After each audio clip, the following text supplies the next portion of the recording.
อันนี้ก็คือเฮ็ดสด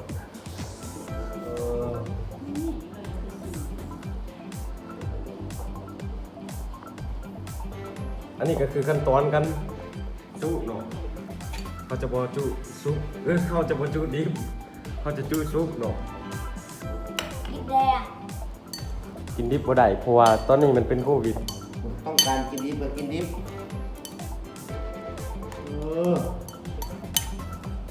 เนื้อเน้น ผมก็ล่ะ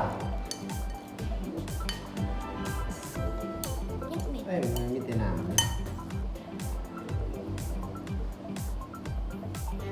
ๆแต่วันนี้สดเข้าไป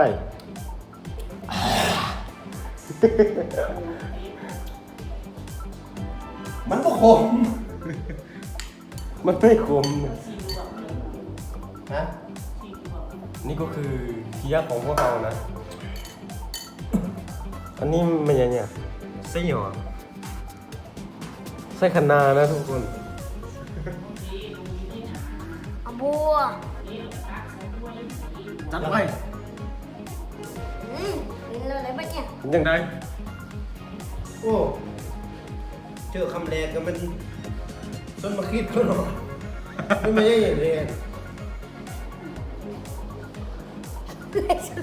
ไม่เนี่ยงอเขียม ต้องรู้กันหน่อย งอเขียมเจ้าปานนี่เป็นป่า ไม่หรอกอ่ะ เฮ้ยเราบอกว่า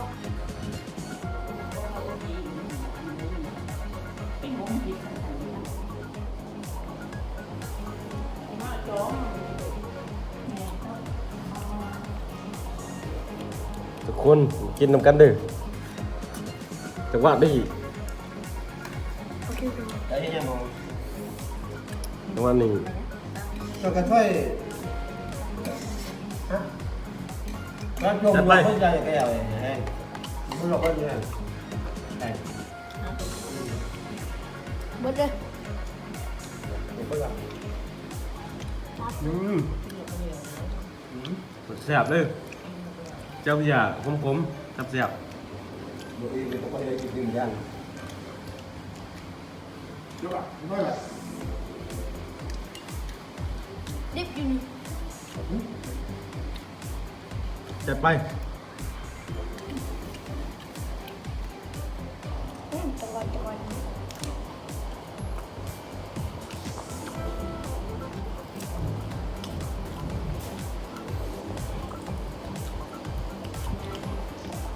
เรื่อง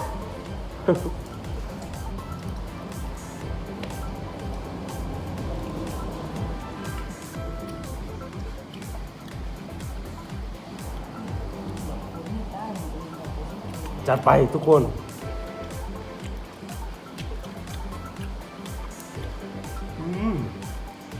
อร่อย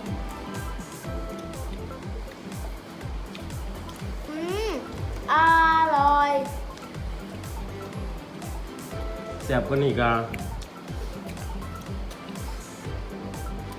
แซ่บกว่านี้ก็ต้มไก่พุ่นน่ะเนาะ ไปอยู่แต่ไปนี่มันนองเนี่ยเหรอไม่ อันนี้ผมไม่นอน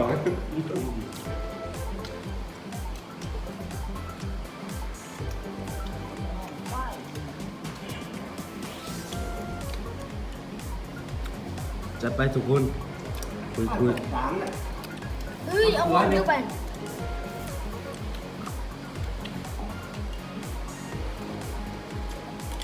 เอามันเนาะดิบอยู่เลยค่อยอร่อย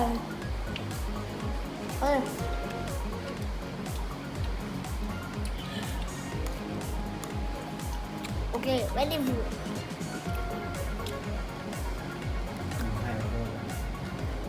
จัดไปทุกคน อันนี้มันบดดิบเด้อมันซุปแล้วมันตั้ง น่าบวกอย่างเงี้ย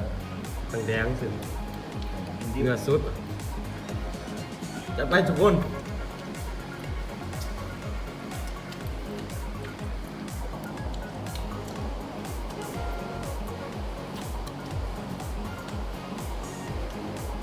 แ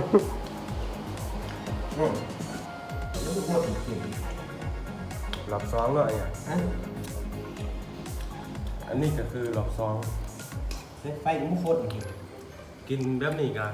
กดแสบเลยเนาะเพราะว่ากินกับครอบครัวกินอยังมีความสุขอยู่ห้องเศร้าเด็กๆน้อย กินยังมีสติกินยังมีสติ ห้องเศร้าข้อสื่อห้องกระเศร้าข้อกระสือ อยู่มาเอ๋ลงที่นำกันแห้งปากอ่า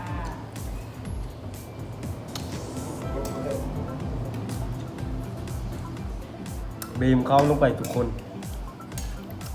จับแห้งๆรถมันถึงเสียบ ดูนะทุกคน เอาตำลงไป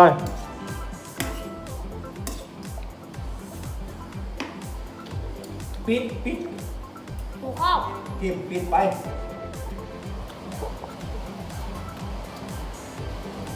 จัดไปทุกคนใส่กันนะจัดไป สีหมูมีไส้หมวก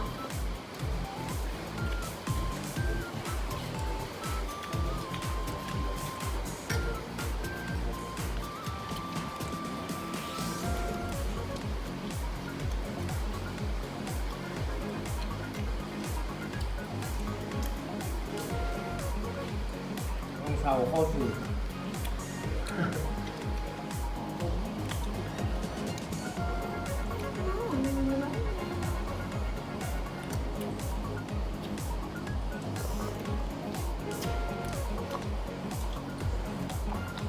อะไรนะ เดี๋ยวเนี่ย ยอดเยี่ยม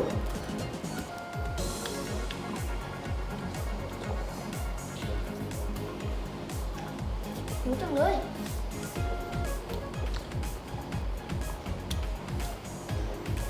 แล้วโพดอ่ะ